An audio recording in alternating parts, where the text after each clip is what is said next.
All right. So we are delighted to welcome several of this year's webinar participants to present a little bit about their own language documentation work. We're really excited to learn about what they are working on, what's going well, and just to gain knowledge from their experiences. So let's go ahead and get started. I'm excited to hand it over. Sophia, let's hear about your work. Thank you so much. I'm trying to share my screen and I really hope that it's working. Thank you for having me today. I am really, really excited to talk here for you today from Munich in Germany about my work with Hanti language. It's a little bit of insight of the Hanti language itself and my documentation work, which I have done over the years. I will give a short introduction about Hanti language itself and how I became a field worker or documentary linguist or involved in Hanti language documentation within the community itself. Hanti is spoken in northwest Siberia along the River Ob and its tributaries. The River Ob is this big L-form blue line, and it's actually a huge area with a lot of dialects which are not mutually intelligible. Here you see a little classification, really basic. It's about of 10 dialects. Some of them are spoken, some of them are already extinct, some of them were already extinct in the 19th century, and some of them have really a lot of activists working with the language, like the Kazim Hanti, and some of Hanti dialects, like the easternmost, the Wahwasyugan Hanti dialect, is now on the edge of disappearing. The other dialects are all endangered on several levels. Some of them are extremely or highly endangered, others not so much, but it's everywhere not a good situation. If you go to the census from 2010, you can find 12,000 speakers, but this is a really high estimate. So if you see these numbers with 3,000 Eastern Hanti speakers and 9,000 Northern Hanti speakers, then count me in both of the groups. So it's a really, really high estimate from the level of saying hello to deep mythological knowledge. As I said, almost all Hanti dialects are endangered. The Hanti is not an official language. There is Russian Hanti bilingualism everywhere. Even if the language is written since the end of the 19th century, because of the dialectal classification of the dialectal differences, there is no single literary standard. Even for most of the dialects, there is no literary standard. The language has a low prestige among most of the native speakers in a lot of the communities, but interestingly, language loss doesn't mean identity loss. The Hanti not only live in a really, really wide area, but they conduct really different ways of life. They can be gatherers, hunters and gatherers, fishermen, reindeer herders, even townspeople nowadays. They can be urbanized or semi-settled down or settled down or semi-nomadic or nomadic. So almost everything when you think about how one can live. A really, really brief sketch on Hanti language, a little bit of grammaticality. So you all know that Hanti is a Finno-Ugric language. It's agglutinative, it's a nominative language with an SOV word order, it's pro-drop, it's gender neutral. There is a singular plural paradigm in all of the dialects. And then when you come down to the dialects themselves, there are differences on all levels, on all grammatical levels, but the most important are for sure the lexicon and the phoneme systems, as well as the number of and sort of nominal cases, and also the verbal tempora. So there are different verbal tenses. Really tricky is that in one dialect you have a marked present and an unmarked past, which is quite interesting typologically. How did my path begin with Hanti language? I would say I was in a good place and at a good place in 2005. I had the right friends at the right time who told me, Zsófi, a Hanti native speaker, is coming to Budapest in Hungary, where I studied those days. And they said, it will be fun to learn a language with 100 speakers. And I said, yes, count me in. This is an adventure. And as you see me on the right-hand side, in the Ural Mountains on the first field trip, when I got to love Siberia and Siberia loved me back, that's how I knew that this is the way to go for me. How did it continue? I really quickly got integrated in one part of the community. On the right, on the left, you see a picture with me and my Hanti mother, who passed away, unfortunately, 3 years ago. And on the right-hand side, you see me and one of my Hanti native speaker colleagues, friends, teachers, collaborators, support, journey organizer, friend in the darkest and in the best hours which you can survive during linguistic fieldwork. I was, as you have already heard, a lot of time in Siberia, as my journey of documentation goes back to 2005. I won't speak about all the projects today, but about one in detail. This is my dissertation project, where I worked with 3 different Hanti dialects with 65 informants, with postpositional constructions. I looked for them with elicitation methods, with a really easy one, you might guess, a translational task. I gave Russian sentences, and the native speaker had to put them in their native dialect as they wished. This was a really interesting method because in corpora you didn't find a lot of postpositions. So you know that the word class exists. There are examples, but the examples are really specific and spread around. But it's a really active part of speech. So with this direct elicitation method, you can get a lot of variation in everything. One of the results of my dissertation is a dictionary. I call it Inventa de Postpositionen, so an inventory. You can see an example on the right-hand side. There are also some scientific results, but I am the most, how you say it in English, proud of this dictionary, which I compiled for all postpositions in several Hanti dialects, which is available online. It's an open access publication, unfortunately in German. I am still looking for funding to make the database available, but this is unfortunately not so easy. My second and my favorite documentation project is somehow a love story of mine, because this is the way how I have learned to speak Hanti itself, and it's through folklore.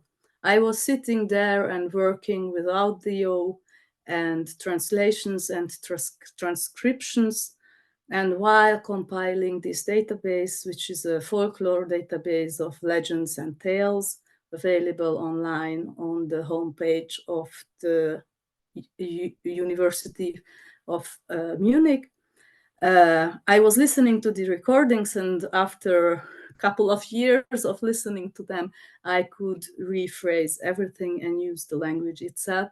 So I'm always joking with the Hanti, you have to tell me a story because I only know words which are in the tales. And that's how my native skills, my language skills get better if you talk to me and if you tell me one of your favorite stories. I record it, and afterwards I will use the constructions and your words will stay alive. That's actually something which makes every speaker really proud. For sure, they are laughing about this because they don't believe me, but I have proven myself to the speakers over the years, so they know I am not really kidding. It's kind of a joke, but this is how it works for me.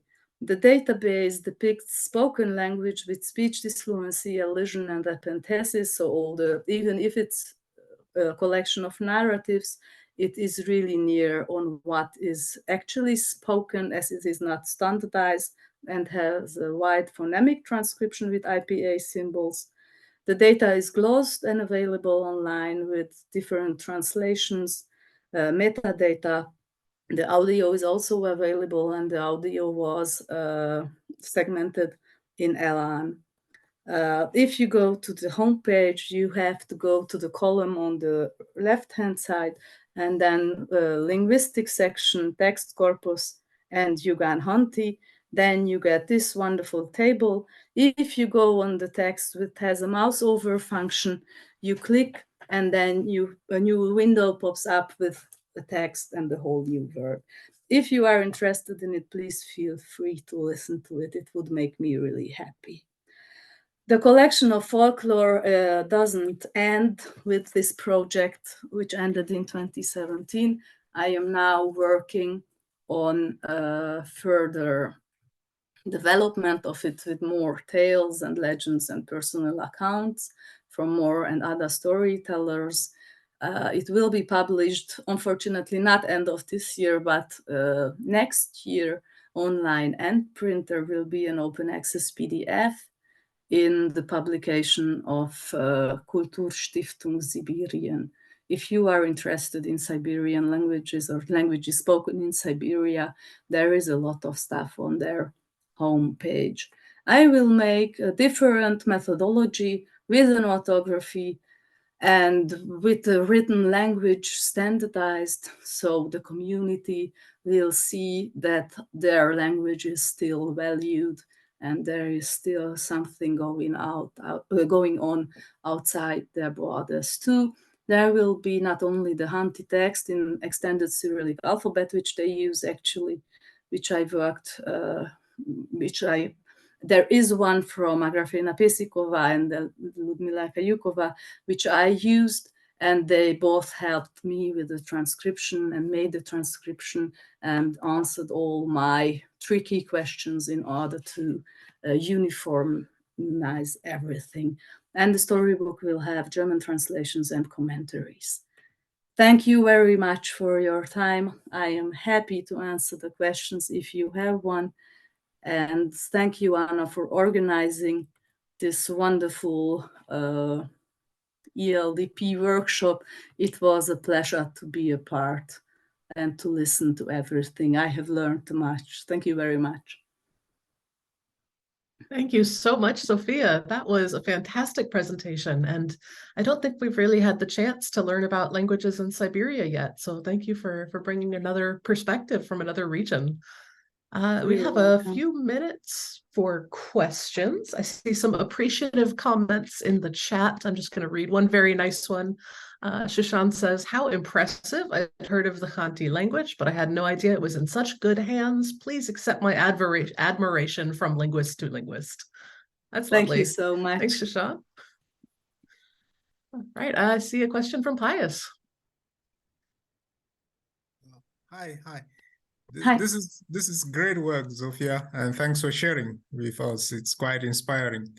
The little question I just wanted to ask is whether the Khanty are literate in German, in Dutch? No. Otherwise, so I'm just wondering the usefulness of the translations in German, like the usefulness is when a Khanty native speaker can read the Khanty text, she or he does not need a translation into Russian, into the local language or into the surrounding language. But if a Khanty sees that his or her language can be translated into a big language with a high appreciation, it gives them some time of more self-esteem. And it shows that their language can be translated into other languages, such high hierarchic position. because they have this feeling that the native language is useless and you can't do anything with it. It's a really sad case that in schools, parents say, our children do not need education in the native language. They shall learn German and English because it's more effective and it's better for their life. So I really want to give them the feeling that that's what they speak don't only survive, but has a worth which they can't see. And if you do a translation into German or into English, they get another feeling for their language. It's a little bit a local ideology, but they won't read it in German, that's for sure. But they don't need a Russian translation either, because if they can read Hanti, then they understand it. Yeah. Well, yeah, I get your point, and yeah, it's unfortunate that little languages, the less privileged languages, so to say, Yes. have to find agency in other greater, bigger languages. It's unfortunate, but that's where we are at the moment, and yeah, but great job. Thank you. Thank you very much for the question. Yeah. I actually have a follow-up question to that, if that's okay. Do many Please. Russian speakers take interest in reading the Russian versions? Are there folks outside the Khanty community who want to learn more about Khanty culture, or not so much? I really have no idea. Why not? There are always people like this and like this. I am so into the Khanty communities that I at one point realized that I don't even have Russian friends in Siberia, because everybody who I am in contact with is somehow Khanty or Khanty related. So unfortunately, I can't answer your question, but I really hope so. But the storybook isn't for them, that's for sure. So Pius was right that the target groups are different in the way. Thank you. Good to know. Any other questions for Sophia? Just see a couple of comments in the chat. Very interesting and wonderful presentation. So appreciation for you, Sophia. Thank you so much. Right. Well, just in case anyone has questions that they perhaps didn't think of just now, Sophia, would you be willing to let folks get in touch if they have more questions for you later? Yes, sure. Sure. Please feel free to If you want reach to out. just drop your email address in the chat. Yeah, I think it was also on the slides, but here is one email address of mine. Perfect. Okay, well, let's have a big round of applause for Sophia. Thank you for sharing about your work with Khanty. Thank you so much for the opportunity and for listening. Great. All right, and next up, Akugo, are you there? Chinwendu? See you in the room. Just want to make sure that you are ready to present.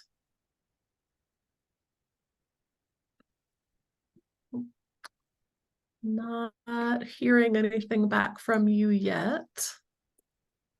So perhaps maybe you're having tech problems. Maybe next up we can hear from Carla.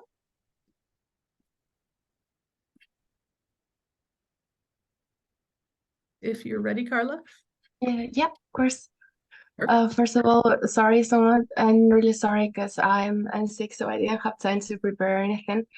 But I would really like to have this opportunity to talk about my variety, which is not endangered, but is like a very minority. And yeah, maybe it could be like considered in borderline and between endangered by being replaced by another variety, which is the standard one.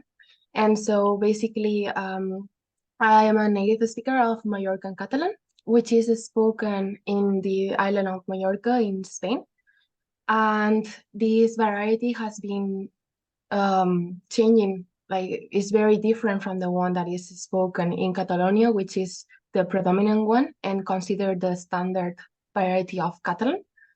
And this way, this means that this variety, the one that we speak in this island, is very different and has like different phonetics, phonology, even prosody, which is all the nonverbal characteristics, and also grammar and vocabulary. So depending on the linguistic perspective, it could even be considered another natural language instead of just a variety, but this is not official. So I just don't want to mix these theories, as normally in Spain, they use politics, which is very far away from the right thing. And so this means like that in school, we are taught that we need to replace our variety by the standard Catalan one, or the one belonging to Catalonia. And this is so that we even lose marks in our exams if we use characteristics or words or the grammar from our variety, like losing even 1 direct point from out of 10 just for including one of our words. And this makes us feel even scared of speaking it, and because we are taught as well that Mallorcan is considered, like, for ignorant people, vulgar, very informal, and we are reminded constantly since we are 3 and 5 years old, and even at university, that if we speak our variety, we are not going to be considered professional or formal or even taken seriously. So this makes us feel an urge of replacing our variety by the one spoken in Catalonia. So this made us feel very frustrated and even detached a bit or hugely, depending on the person, from our roots and also our belongings. And it affected a lot our identity. And especially in my case, I didn't realize how much it had affected me to be reminded of how useless, how vulgar my variety is, and how important it is to be replaced by another one. That it wasn't until I moved abroad and I studied linguistics at university that I realized actually how important every single language and variety is, and how connected I was to my roots and my language and culture, because language and cultures go hand in hand.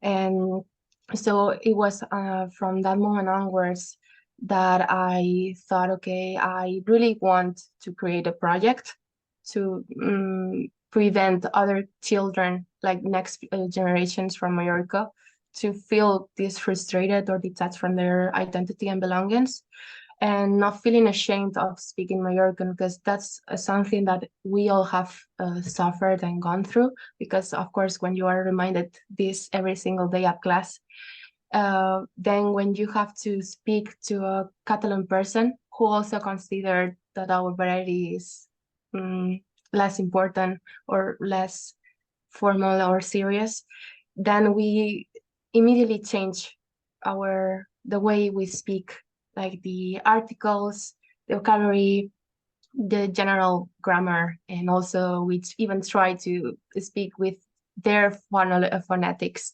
and their prosody, which is very difficult for us because it's not our native language. And so my idea is to use social media to maybe address this issue, and both on Instagram and LinkedIn, to first make like a background of linguistics, because I know it's a very sensitive and controversial topic in Spain, because as I said, politics is an ideology is always mixed with languages and cultures, unfortunately. So first I would like to address the importance of languages and cultures, no matter how many speakers they have, and or even if they are just considered varieties or not official languages.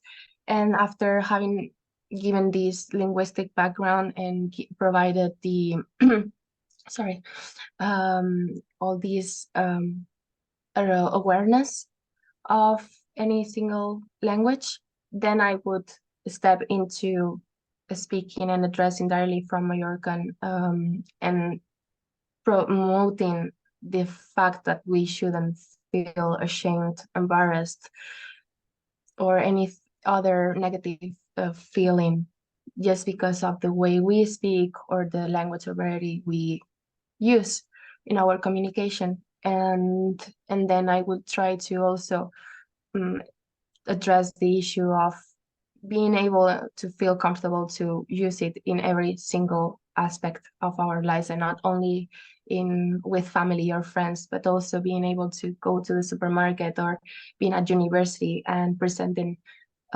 presentation or writing even a paper and using our grammar rules, our own vocabulary, without losing marks or feeling that it's a synonym for uncultured people.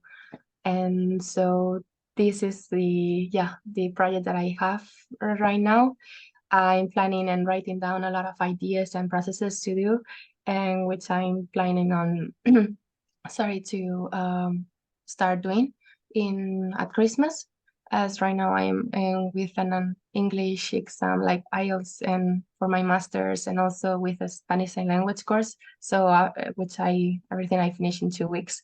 So afterwards I will just start applying all of this on my social media, and hopefully I can also get more people involved or interested in that, and then maybe even collect a lot of vocabulary, or maybe some recordings about people who volunteer to speak in Mallorcan and get more data and awareness of our language. Thank you so much. And I don't know if someone has any questions, but I would like to answer them. Thank you. Awesome. Thanks so much, Carla. Thank you for sharing about the current situation of Mallorcan and what you're hoping to do to strengthen it. So let's have any questions for Carla. See a comment in the chat. Best of luck in your endeavors. All right, so we have a comment or question here in the chat. So, hi, Carla. I had the opportunity to learn Mallorcan Catalan many years ago when I worked for 2 months in Mallorca. I went to the doctor who spoke to his assistant in a language that sounded like a dialect of Italian to me at the time. So I asked him and he said, no, it was Mallorquí. I was fascinated. My father's family is from the Reus area, and I still have relatives in Catalonia. After the death of Franco, when it became possible to pursue a university degree in Catalan, many students struggled because it was the language of the home and they didn't know how to write it. This is fascinating to me. Yeah, thank you for this comment, Mariana. Thank you so much. It means a lot.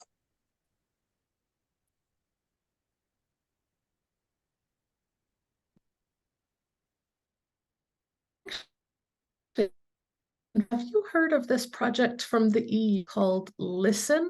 I believe it's a project on linguistic assertiveness for speakers of minority languages. I'm going to share that in the chat, but it's an interesting project because what it aims to do is encourage people who speak minoritized or small languages not to be ashamed or embarrassed or nervous to just speak openly in public.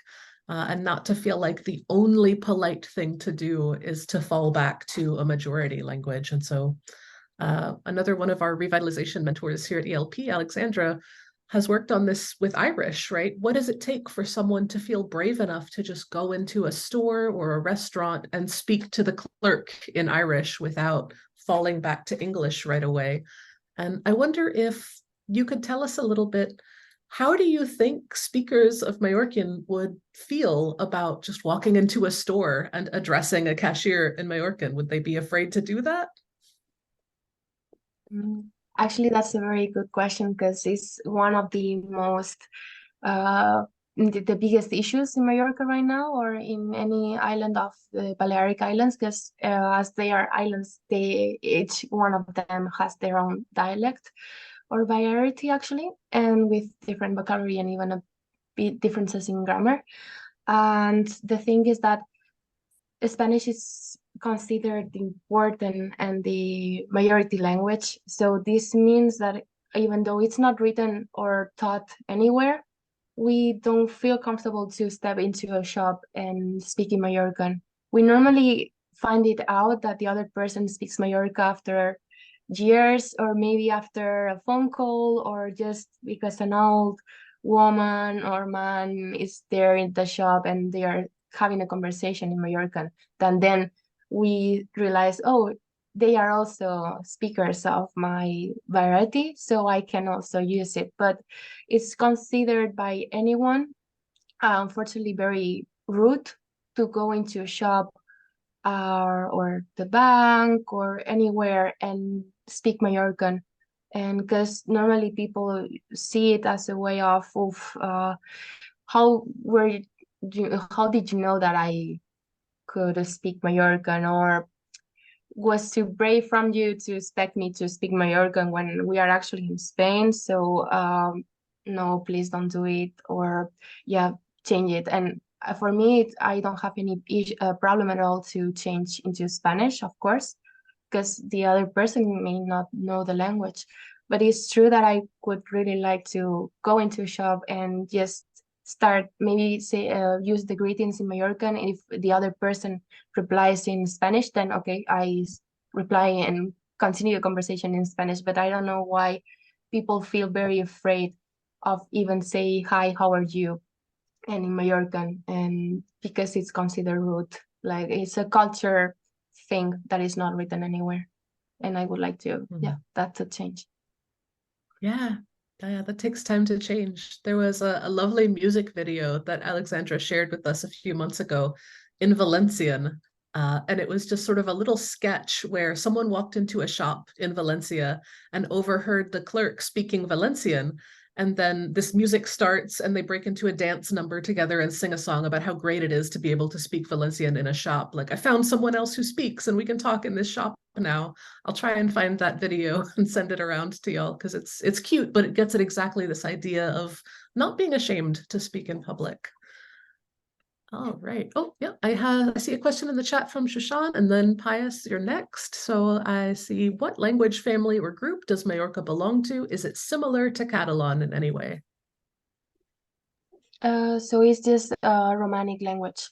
So it comes from Latin, and it actually is considered like a variety of Catalan from the 13th century, as it was when we were conquered by Catalans. And the reason why it sounds also a bit like Italian, and because we could share vocabulary with Italian and the melody of the prosody as well, is because it wasn't only Catalans who conquered the island, but also French and Italians. And then Mallorca, as it's there in the middle of the Mediterranean Sea between Spain and the Atlantic Ocean and all the rest of the Mediterranean Sea, it was a very important and strategic point for business and trades. So a lot of people that were going to Italy or coming back with these ships with a lot of products stopped in Mallorca, and that's how during the centuries Mallorcan developed a little bit more different from Catalan. And yeah.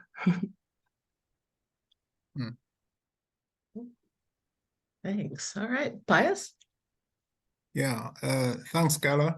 I just wanted to say how nice it is to hear stories about marginalization of languages in Europe in particular, because to me it always and to so many people I've talked with, it's we always think that it's just some kind of colonial influence on Africa, where I take Cameroon, for example, where sometimes you really see people, being very shy and reluctant to speak the languages because people around consider this as primitive. So you see young people don't want to speak, and it's as if people make an effort to sound modern, to sound educated. So it's like pride to forget one's language.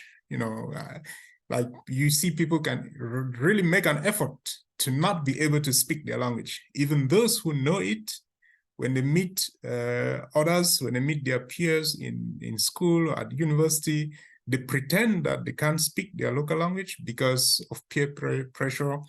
They will be mobbed, they will be, stigmatized and so on. So it's really important to know that this is a problem that minority languages face all over the world, including in Europe, so that one can begin to think that it's important to assert oneself, one's language, wherever one finds themselves. And so it's just encouraging to see that you're thinking of strategies to work this out and to bring back interest, and to help people speak their language again. And I feel like I could do something like what you plan to do for many language communities in Cameroon, because you would find this kind of situation where stigma is really a problem, and young people shy away from speaking their languages because they'll be considered primitive or less educated and so on. So thank you. Thank you so much. And I think that you are completely right with the social pressure. That's very, very important. And I feel that's also that it's the main issue for not speaking in your own native language or variety. I feel people, especially young people, want to fit into society and want to seem cultured and well educated and important, and just forget that it's not primitive or vulgar, but actually it's just another way of communicating and expressing your own identity, your own feelings, and the stories of all the people that were born before you, and it's part of your identity. So it's sad that they are forgetting actually that, and I hope that we can all together raise awareness of it and change the perspective of certain languages, because they are not right. Thank you so much. Thank you. Yeah, thank you both. We have a great comment in the chat from Gail. She says, in my early language learning, I'd gone into an art gallery and asked the artist if she had any prints of tutup, I'm sorry if I said that wrong, which is a sea urchin, not really realizing I was using my own language. I wondered at her look of confusion, and we had a good laugh when I explained what I had done. From that, she decided to add some translations to her artwork. All right, Gail practicing linguistic assertiveness right there, just using your language in spaces you're not sure people know it. That's great. Yeah. Any other thoughts or comments for Carla? It is really good to remember that this kind of situation and this pressure and this shame happens all over the world, sort of like Sophia was saying, with Kanti speakers wanting to see that their language can be translated into big dominant languages like German. A lot of language work gets down to sort of rewriting these narratives people have about their language and its place in society, and helping them reclaim pride and bravery in using it. Yeah. Fantastic. Thanks so much for sharing, Carla. It was great to learn about your situation and your work. We have, let's see, Chinwendu, are you here? Our next presenter seems to be here in the room, but not replying, so I'm not sure if she's able to present yet. And we actually, our other presenters don't seem to be here, so we have a bit of time if anyone unscheduled would like to step in and share a little bit about your language community or your work. Hello. Oh, there you are. Great. Hi. Good evening. Hi there. All right. Let's hear about your work. I will leave it to you. Hi, sorry I've not been responding. I'm in a noisy place. I've been trying to manage the environment. Sorry about my work. Let me just share a little about my work. I'm a Wikimedian, and I studied linguistics. I'm from the eastern part of Nigeria, and the language we speak is Igbo language. The language spoken in the eastern part of Nigeria. So Igbo language, like I said, I studied linguistics, specifically on Igbo language. So I got interested when I was younger. I got interested in translation, doing translation on Igbo language. At the time, I said, okay, since I have interest in this, let me go deep into it. So I applied for that for linguistics, and I got admission, and I studied in Igbo language in the university. So after that, after school. I was like, what would I do with linguistics? What would I do with this language? I don't really know what. I know the language. I know about it, how to write and all that. Even I can teach people, but I don't know the areas where I can focus to, where I can even get a job. It was just in Nigeria. It was just teaching job, which you know that can't really exercise your expertise there. So at the time, by 2020, I was just searching for something online, and I saw about Wikimedia. It was about the Igbo Wikimedia. They posted something about language, that if you are interested, you can join us. So I sent them a mail and they responded. From there, I joined Wikimedia. It was through there I joined Wikimedia movement. So through the Wikimedia movement, I was able to find my ways on documenting language, which is the Igbo language. I was able to find my way through the Igbo Wikimedia platform. Since then, I mostly focus, because in Wikimedia we have different projects. So whichever one you are good into, you can from there showcase your expertise. So from there, I used the Wiktionary, which is one of the wiki projects. It's one of the Wikimedia projects that talks about describing all words of all languages. So from there, I've used the Wiktionary as a tool in language documentation. What does the Wiktionary do? The Wiktionary is all about creating words, that words in your language, like words in Igbo language. I've been creating them, documenting them, and I normally have community engagement where I bring in people, teach them how to document. Because one of the challenges I found in Igbo language is we have speakers, we have youths that can speak the language. It's not that Igbo language will be endangered. It's not that people don't speak it, they speak it, just that we don't have writers. Because studying it in the university, I can remember when I applied for Igbo language, what my uncle told me was, applying for Igbo language, what will it benefit you? What will be your benefits? So they don't see it, studying this language in the university, as something that can be beneficial to us. So it affects the youths. They only speak the language. At times, they speak it with class. That's where we say it. You're speaking it with class. Just you speak it, you touch it. You don't speak it like a native speaker. So this is one of the challenges. So I always bring them, teach them. I start from the phonology, how sounds are being formed to make a word, from words, then sentence, how we add diacritics and all that, what brings changes in the language. So because this is my area of expertise, and I know what I'm doing, so I bring you to teach them, look at. And through the Wikimedia, I've done some recordings. Those words we create, we use the Lingua Libre, is a tool for audio pronunciation. I've used such tool to do a lot of pronunciation. Like the project I had last month, using the Wiktionary in language documentation, I created a word list of 200 words, more than 200 words, let's say. I called youth, I called people from the community.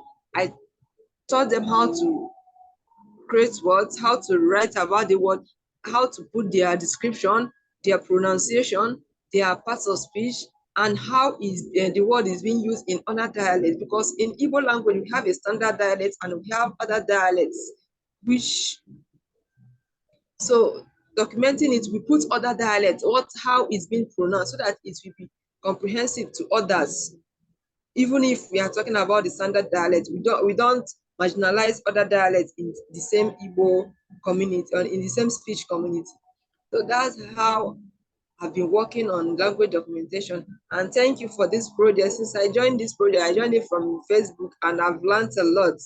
I want to say thank you. This is just from 2020. I'm still learning, and I want to improve joining your programs. Thank you. Thank you so much. Thank you for sharing about your work and for the kind words about the webinars. We're glad they've been useful.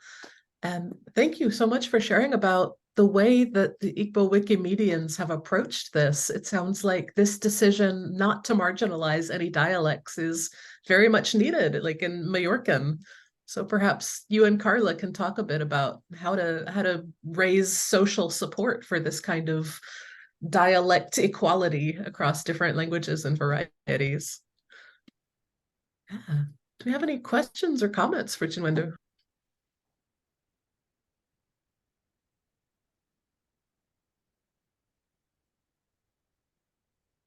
I'm really excited to hear that you're working towards having good representation for all different varieties of Igbo online. That's so important. Are there any projects or websites other than the main Wikimedians page that people could look at to learn more about your work?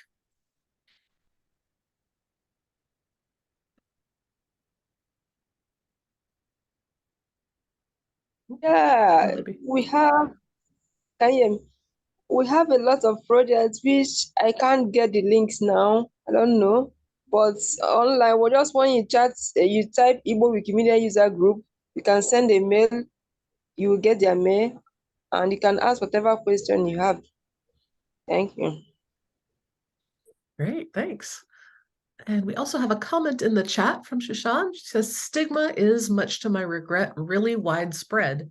In my native Armenia, where the official and state-endorsed language is Armenian, I often see people apologize for their dialects, even to me, because my dialect of the capital Yerevan is regarded as the most prestigious. I usually tell people that linguistically speaking, there's no reason whatsoever to consider one dialect superior to another, and that it's just a historical coincidence. They get really surprised because of stigma and the false belief that dialect or language A has something that makes it more prestigious than the dialect or language B. Language superiority should be banned in the same way as racism, sexism, or any other form of discrimination, and we need more education to eliminate stigma. Maybe large-scale governmental campaigns would work well. Imagine a billboard saying something like, speak your dialect or language, it's wonderful. Yeah, thanks, Shashan. I think the International Decade of Indigenous Languages is a great time to encourage governments or civil society organizations to do this kind of outreach to elevate language equality and eliminate language discrimination. So thank you for that. Does anyone else have any other comments or thoughts or experiences with dialect discrimination and how to fight it?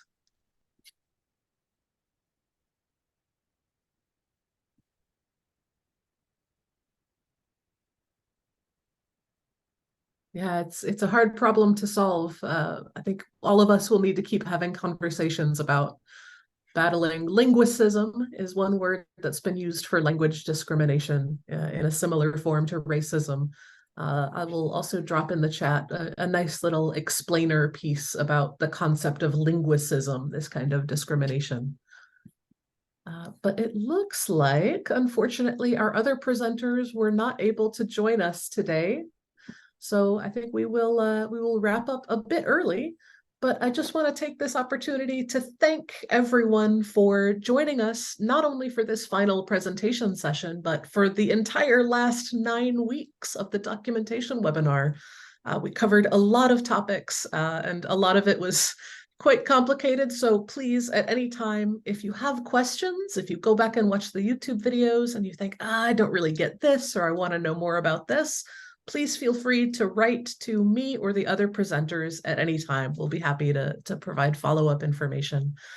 And I just also want to encourage everybody, if you haven't already, Do apply for Ready to Revitalize, which is the Spring Language Revitalization webinar. We hope to see some of you there. I think some of the participants here have already applied.